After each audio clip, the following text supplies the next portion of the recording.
नमस्कार मित्रांनो, ठरलं तर मग या मालिकेच्या आजच्या भागात आता प्रियाने कितीही प्रयत्न केले तरीही अर्जुन हा तिच्या आई-बाबांना घेऊन आता घरी पोहोचलेला आहे आणि प्रियाच्या मात्र शिट्ट्या वाजलेल्या आहेत. कारण प्रियाला कळायचं बंद झालेलं आहे.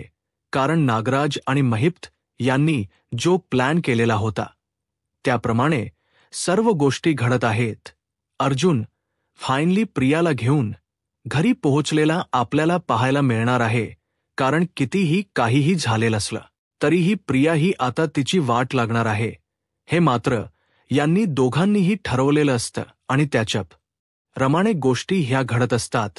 पण इकडे अर्जुन जेव्हा सदाशिव लोखंडे यांच्याकडे पुन्हा जातो कारण अर्जुनचा ड्रेस घरी डिलिव्ह करण्यापर्यंत प्रियाची मजल गेलेली असते आणि अर्जुन तरीही सदाशिव लोखंडेकडे पुन्हा जातो आणि तिथे जाऊन त्यांची भेट घेऊन ज्या पद्धतीने त्यांच्या घरातला फोटो पाहतो आणि घरी सायलीसाठी ते घेऊन येतो हे मात्र जबरदस्त असं घडलेलं आहे.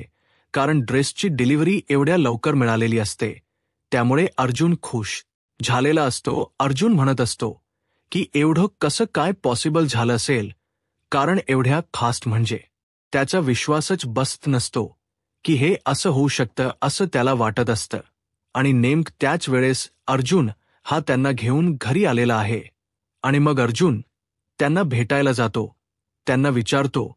तिथे गेल्यानंतर तो फोटो पाहतो. ही मुलगी कोण या सगळ्या गोष्टी अर्जुन त्यांना विचारतो आणि तेव्हा त्यांना म्हणतो की काळजी करू नका, तुमची प्रतीक्षा आता संपलेली आहे. आणि इकडे सायलीसाठी म्हणतो की तुझीही प्रतीक्षा संपले.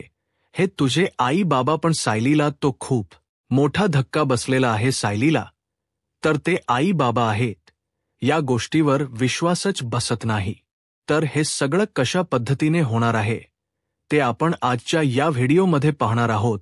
त्यासाठी प्रेक्षकांनो हा व्हिडिओ शेवटपर्यंत पहा. त्याचबरोबर चॅनलवरती नवीन असाल तर चॅनलला नक्की सबस्क्राईब करा. इकडे रविराज मात्र खुश असतात.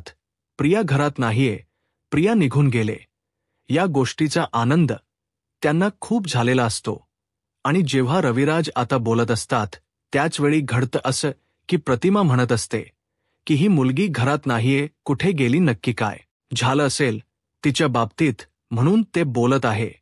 आणि त्याचवेळी इकडे पाहायला मिळतं ते म्हणजेच की जेव्हा या सगळ्या गोष्टी घडत असतात तेव्हा प्रतिमा विचार करत असते. रविराज म्हणत असतात की एक गोष्ट लक्षात ठेव, आता ती मुलगी या घरात नाहीये म्हणून मी तुझ्याशी चांगलं बोलतोय आणि तरीही तुला जर आता याच गोष्टी बोलायच्या असतील आणि तिचीच काळजी करायची असेल तर तू विचार करू शकतेस, असं रविराज यांचं म्हणणं असतं. आणि तेव्हा मात्र इकडे या सगळ्या गोष्टी जेव्हा घडत आहेत आणि नेमक त्याच वेळेस इकडे सायली मात्र म्हणत असते की नाही, मला ना या सगळ्या गोष्टींचा विचार करावाच लागणार आहे असं सायलीचं म्हणणं आहे. आणि त्यासोबतच अर्जुन मात्र सायलीच खूप कौतुक करत असतो. तेव्हा सायली म्हणत असते, मला ना अश्विन भाऊजींची काळजी वाटते. कारण ही जी प्रिया आहे ना, तिचं नक्की काय चाललं ना ते कळतच नाहीये. ती कशा पद्धतीने वागत असते त्यामुळे काही कळत नाहीये असं तिचं म्हणणं असतं. परंतु इकडे अर्जुन मात्र सायलीला म्हणत असतो की बायको, मला माहिती आहे तू कशी आहेस.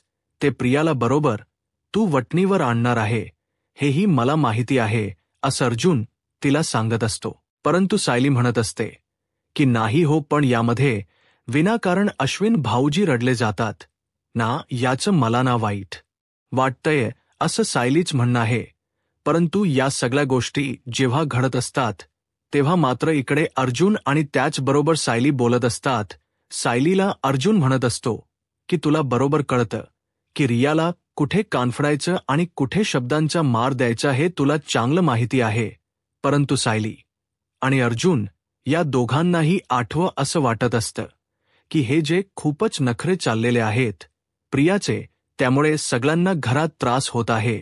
परंतु प्रियाच्या बाबतीत काय करायचं हे मात्र सायलीला चांगलंच माहिती आहे. आणि अर्जुन सायलीच कौतुक करत असतो. पण तेवढ यात अर्जुनचा फोन वाजतो. अर्जुनचा फोन वाचल्यानंतर अर्जुन बाहेर जायला निघालेला असतो. सायलीच तो कौतुक करतो आणि म्हणतो की माझी बायको आहेच अशी की तिचं तोंड भरून कौतुक केलंच पाहिजे, असं अर्जुनच म्हणणं आहे. परंतु कितीही काहीही झालं तरीही प्रियाच जे वागणं आहे त्यामुळे घरातील सर्वांनाच खूप त्रास होत असतो. आणि अर्जुन सुद्धा या सगळ्या गोष्टी बोलत असतो, परंतु या सगळ्या गोष्टींमुळेच घरातलं वातावरण बिघडत चाललेलं आहे आणि आपण प्रियाला लवकरच आळा घातला पाहिजे असं अर्जुनला वाटत असतं. फोन आला म्हणून अर्जुन फोन घेतो आणि खाली येतो. परंतु प्रियाचं जे वागणं आहे ते सायलीच्या डोक्यात सुरू असतं. तोपर्यंत तिच्या डोक्यात वेगळंच सुरू झालेलं असतं की अर्जुन असं का करत आहे, म्हणजे अचानक तो फोन घेऊन का खाली गेला. तर अर्जुनला टेलरचा फोन आलेला असतो आणि ड्रेस रेडी झालेला आहे हे सांगण्यासाठीच सदाशिव लोखंडे टेलरने कॉल केलेला असतो. तेव्हा मात्र अर्जुन आणि त्याचबरोबर सायली दोघेही आता बोलत असतात आणि नेमकं प्रियाने ते बोलणं आता ऐकलेलं असं. प्रियाच असं म्हणणं असं की चला म्हणजे एकदा का तो ड्रेस उद्या मी स्वतः डिलीव्ह करून दिला, इतकी काम झालं म्हणून अर्जुनच बोलणं ते ऐकते. कारण अर्जुन म्हणालेला असतो की मी उद्या तो ड्रेस घ्यायला येईल आणि अर्जुन ड्रेस घ्यायला जाणारही असतो.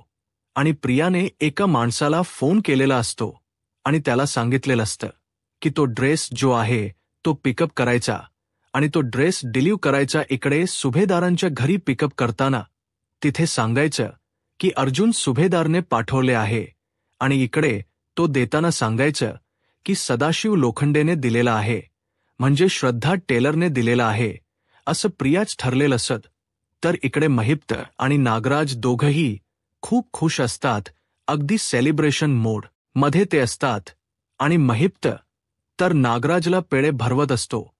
तो म्हणत असतो एकदा का त्या प्रियाचा, खोट्या प्रियाचा जर बाप तिच्या समोर आला की तिची जी तरणार आहे ना, तिच्या चेहऱ्यावरचा जो रंग उडणार, तिचा पडलेला चेहरा आहे ना, तो मला बघायला ना खरंच खूप मजा येणार आहे असं हे बोलणं चाललेलं असतं.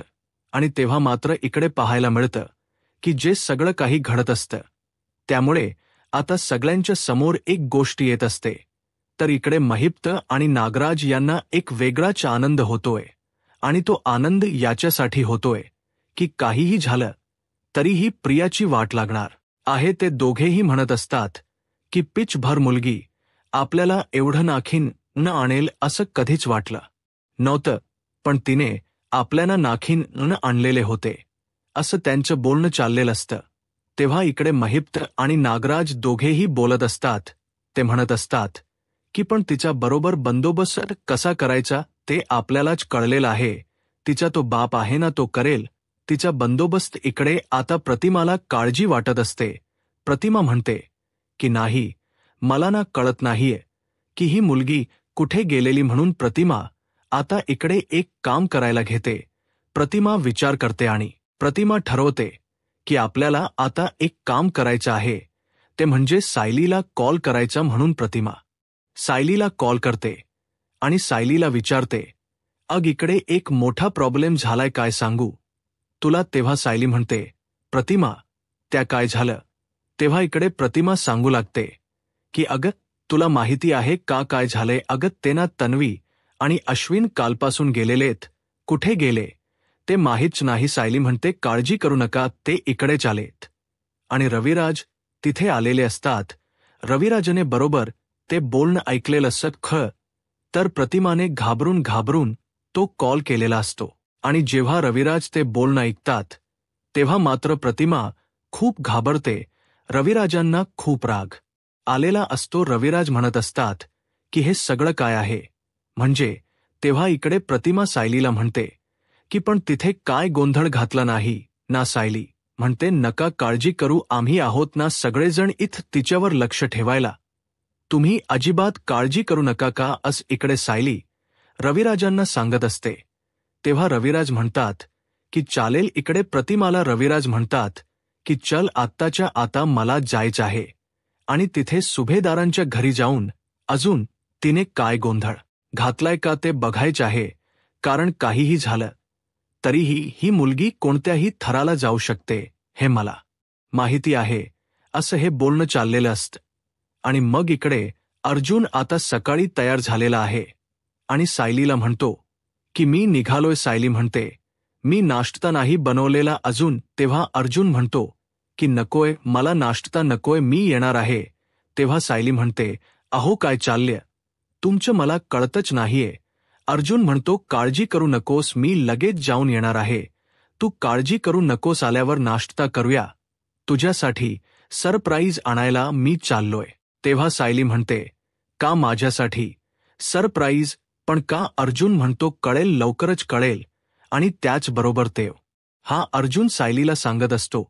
तेव्हा सायली म्हणत असते पण अहो मला तुमचं कळतच नाहीये की काय चाललेलं असं तुमच्या डोक्यात.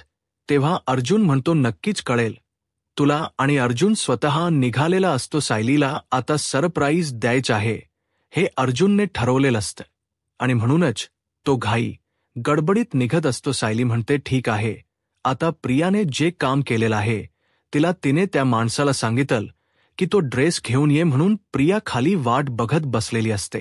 आता हा अर्जुन तर निघालेला आहे. प्रियाला पटकन घाई असते की लवकरात लवकर त्या ड्रेसच काय झालंय ते बघायचं आणि म्हणूनच प्रिया आता खाली येऊन वाट बघत असते की तो माणूस अजून काय येत नाहीये. आणि हा जर अर्जुन तिकडे पोहोचला तर खूप मोठा प्रॉब्लेम होईल एवढंच तिच्या डोक्यात चाललेलं असतं आणि त्यासाठीच तिचा हा गोंधळ सुरू असतो. तेवढ्यातच अर्जुन जिना उतरतो आणि तो निघतच असतो.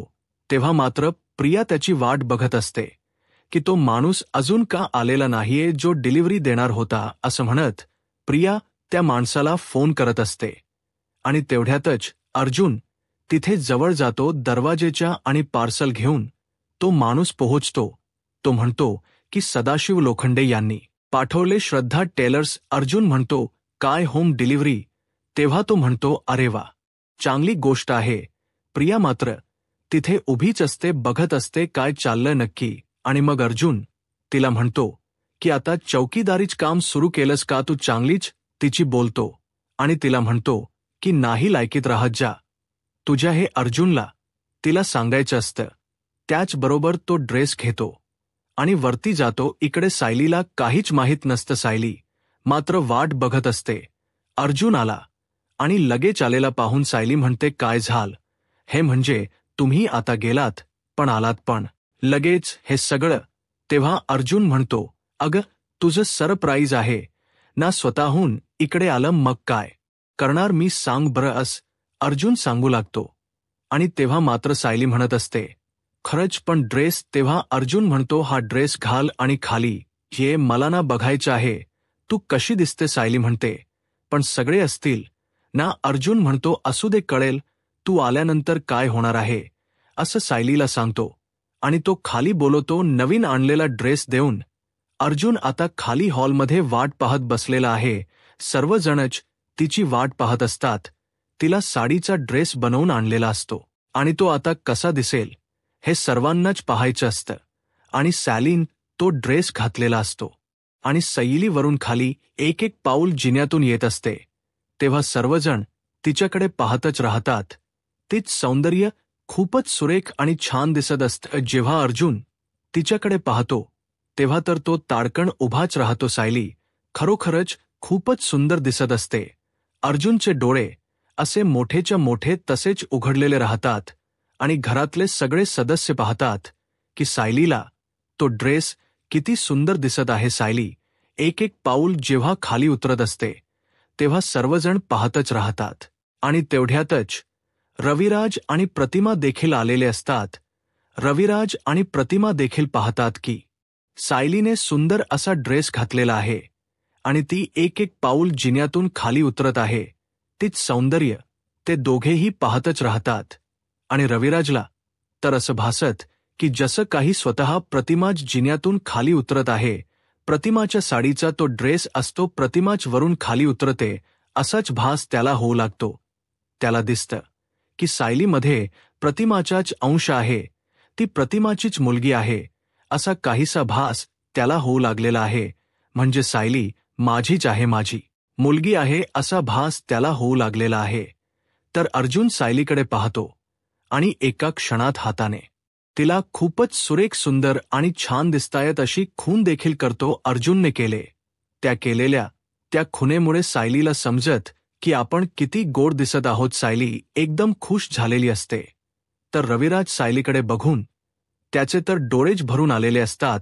खरंच खरंच ही सायलीन माझी मुलगीच पाहिजे होती असे विचार त्याच्या मनामध्ये येतात. अगदी तसेच विचार प्रतिमाच्या देखील मनामध्ये येतात. कितीही मुलगी सुरेख दिसते. तिला देखील असं वाटतं की खरंच माझ्याच मुलीसारखी ही आहे. आणि एका क्षणात प्रतिमा तिच्या जवळ जाते आणि म्हणते की तीग सायली, तू सुरेख दिसतेस. सायली आता तिला काय बोलावं तेच कळत नसतं. आणि सायलीला समजतं की हा ड्रेस जो आहे तो प्रतिमाच्या साडीचा आहे. हे ऐकल्यावर तर तिला खूपच छान वाटतं. तर रविराज म्हणतो, सायली तुझं सौंदर्य छान दिसतंय याबद्दल काही वादच नाहीये. पण तुझ्याकडे पाहिलं ना, खरोखरच मला असं वाटतं की तू माझी मुलगीच आहेस. तर कल्पना सांगत असते आणि हा ड्रेस हा प्रतिमाच्या साडीचा आहे. बर का तुला वाटत होतं ना की तुला सुद्धा आईच्या साडीचा ड्रेस शिवावा, त्यासाठीच हा ड्रेस शिवलेला आहे असं कल्पनाने सांगितलेलं असतं. आजपर्यंत कधीच आईच्या साडीचा ड्रेस घालायला मिळालेला नाहीये. यामुळे ती अगोदर दुःखी झालेली असते. पण आता तिला प्रतिमाच्या साडीचा ड्रेस मिळालेला असतो की ज्या प्रतिमावर ती आईप्रमाणे प्रेम करते आहे. त्यामुळे ती एकदमच खुश होते. आणि सायलीच्या देखील डोळ्यातून पाणी येऊ लागतं. रविराज तर तिच्या समोरच उभा असतो. रविराज तिला म्हणतो, सायली एखाद्याने किती गोड असावं ना ते मला तुझ्याकडे बघून समजतं. पण तू नुसती गोडच नाहीये, तर खरोखरच तू माझी मुलगीच आहेस असं मला वाटतं. मी ईश्वरापुढे एकच प्रार्थना करेल, मला नाही माहिती पुढचा जन्म असतो किंवा नसतो, पण काही जरी झालं तरी पुढच्या जन्मी आमच्या पोटी जन्म घ्यायचा बाळा तू, असं म्हणून तो तिच्याच्या गालावरून हात फिरवतो. सायलीला खूप आनंद झालेला असतो. सायली पटकन जाऊन अर्जुनला बिलते आणि म्हणते, माझ्या आयुष्यातील प्रत्येक स्वप्न पूर्ण करणारा व्यक्ती म्हणजे तुम्ही आहात. माझी स्वप्न तुमच्यापासून सुरू होतात आणि तुमच्यापर्यंतच येऊन थांबतात. माझी सगळी स्वप्न फक्त तुम्ही पूर्ण करतात असं म्हणून ती त्याला बिलगलेली आहे आणि तिच्या डोळ्यातून आनंद आचुरेत आहेत. अर्जुन देखील तिला स्वतःच्या जवळ घेतो, तिच्या डोक्यावरून हात फिरवतो आणि म्हणतो, सायली तुम्ही आहातच इतक्या गोड ना की तुमची सगळे स्वप्न पूर्ण करायला मला तर खूप आवडतं. पण तुमचं खरं स्वप्न अजून मी पूर्ण केलेलं नाहीये. तेव्हा इकडे प्रिया तिच्याकडे पाहायला लागते आणि अर्जुनकडे देखील पाहायला लागते. आता यांचं कोणतं स्वप्न अजून पूर्ण व्हायचं राहिले असा विचार ती करत असते. आणि तेव्हा अर्जुन म्हणतो की मला तुमच्या आई वडिलांना भेटवायचं आहे. ते स्वप्न मात्र मी पूर्ण केल्याशिवाय थांबणार नाही असं तो म्हणतो. तेव्हा प्रियाच्या पायाखालची जमीन सरकते, कारण अर्जुनने ठरवल म्हणल्यानंतर नक्कीच तो भेट घालून देणार. आणि मग रविराज आणि प्रतिमा हेच तिचे आईवडील आहेत हे तो एक दिवशी सिद्ध करणार. या गोष्टीमुळे तिला भीती वाटते. तर प्रतिमा देखील म्हणते की बरोबर आहे, तुझ्या आई वडिलांना भेटायला मला तर खूपच आवडेल. मला बघायचंच आहे ते कसे असणार आहेत ते. अर्जुन म्हणतो, लवकरच या गोष्टीचा गुंता सुटणार आहे आणि लवकरच तिचे आईवडील आपल्या समोर येणार आहेत. रविराज देखील म्हणतो, खरंच मला त्या आई वडिलांना भेटायचं आहे ज्यांनी तुला जन्म दिलेला आहे. रविराजला मनातून असं वाटत असतं की खरंच ही सायली आहे ना, माझीच मुलगी आहे. आणि तेवढ्यात त्याचं लक्ष जातं ते म्हणजे प्रियाकडे. प्रिया तेथेच उभे असते. खरं तर रविराज आणि प्रतिमा हे तिला जा विचारण्यासाठी आलेला असतात. आणि एका क्षणात रविराजचा मूड असतो तो चेंज होतो, कारण त्याला तन्वीला म्हणजेच प्रियाला जा विचारायचं आहे की या घरात ती कशासाठी आलेली आहे आणि या घरातल्या लोकांना ती का त्रास देत आहे. आणि जर का रविराजच डोक फिरलं तर तो प्रियाला या घरातून देखील जाण्यासाठी सांगणार आहे. म्हणजेच तो सुभेदारांच्या घरातून प्रियाला हाकलून देताना देखील आपल्याला पाहू शकतो, कारण प्रिया आणि अश्विन या घरातल्यांना त्रास देत आहेत हे त्याला समजलेलं आहे. इस्टेट आणि प्रॉपर्टीचा हक्क मागणारा अश्विन हा फक्त प्रियामुळेच मागू शकतो हे देखील त्याच्या लक्षात आलेलं आहे. आणि त्यामुळेच तो या दोघांना सुभेदारांच्या घरात राहायचं नाही असंच सांगण्यासाठी आलेला आहे. पण तेवढ्यात प्रताप मात्र त्याला थांबवतो आणि म्हणतो की आता काही नको, घरात आनंदाचं वातावरण आहे ना, तर बाकी गोष्टी आपण नंतर बोलूया असं तो त्याला बोलतो. आणि तेव्हा रविराज थांबलेला आहे. रविराजला मात्र प्रियाचा खूपच राग आलेला आहे. उद्याच्या भागामध्ये आपल्याला पाहायला मिळतं की अर्जुन हा लोखंडे यांच्या घरी गेलेला आहे आणि लोखंडे यांच्या घरी जाऊन जो फोटो तिथे आहे त्या फोटोमध्ये असलेल्या लहान मुलीविषयी त्यांनी विचारलेला आहे. आणि तेव्हा लोखंडेची पत्नी त्याला सांगते की ही जी छोटी मुलगी दिसते ना, ही आमची मुलगी आहे. आणि हे ऐकल्यावर अर्जुनला समजतंय की ती छोटी मुलगी तर सायली आहे. आणि म्हणजेच हे दोघेही सायलीचे आईवडील आहेत. आणि तो लगेच त्यांना म्हणतो की तुमची मुलगी हरवलेली तुम्हाला मिळाली नाही ना. तेव्हा लोखंडे म्हणतात की हो, आम्हाला नाही मिळाली. आणि मग अर्जुन त्यांना सांगतो की ती मुलगी मला माहिती आहे, चला माझ्याबरोबर असं म्हणून तो त्यांना आता सुभेदारांच्या घरी घेऊन आलेला आहे. आणि दारातच सायली उभी असते. तिच्या हातामध्ये ताट असतं, त्यात फुले असतात. आणि अर्जुन तिला म्हणतो, मिस सायली, तुम्हाला मी सांगितलेलं होतं ना की मी तुमचं स्वप्न पूर्ण करणार आहे. मी तुमचं स्वप्न पूर्ण करतोय. सायलीला कळतच नाही की अर्जुन कशाविषयी बोलतोय. आणि अर्जुन सायलीला सांगतो की मी तुमच्या आई वडिलांना घेऊन आलेलो आहे. ऐकल्यावर सायलीच्या हातातलं ताट एकदम खालीच पडतं. इतके वर्ष प्रतीक्षा केलेले आई वडील आता तिला दिसायला लागतात. ज्या आई वडिलांनी आपल्याला जन्म दिलेला आहे ते आई वडील आपल्या समोर आलेले आहेत पाहून तिला खूपच आनंद होतो. तेच स्वप्नच पूर्ण झालेलं असं. तिच्या स्वप्नांची स्वप्नपूर्ती अर्जुनने एका क्षणात करून दिलेली असते. आई वडिलांना पाहताना तिला खूपच आनंद झालेला असतो. अर्जुनने तिला सांगितलेलंच असतं की मी तुमच्या स्वप्नांची स्वप्नपूर्ती करणार, म्हणजेच तुमच्या आई वडिलांना मी भेटवणार. आणि त्याप्रमाणे त्याने श्रद्धा टेलर्स म्हणजेच लोखंडे दाम्पत्यांना घरी आणलेलं असतं. आणि त्यांची भेट सायली घडवून दिलेली असते. आणि सायलीला सांगितलेलं असतं की हेच तुझे आईवडील ज्यांची तू प्रतीक्षा इतक्या वर्ष झालं करत आहेस. आणि सायलीला सुद्धा खूपच आनंद झालेला असतो. पण आता अर्जुनला कळेल का की हे दाम्पत्य म्हणजेच लोखंडे दाम्पत्य हे खरंतर प्रियाचे आईवडील आहेत. असं काय घडेल हे पाहायला आत्ताच माझा महाराष्ट्र या यूट्यूब चॅनलला सबस्क्राईब करा. धन्यवाद.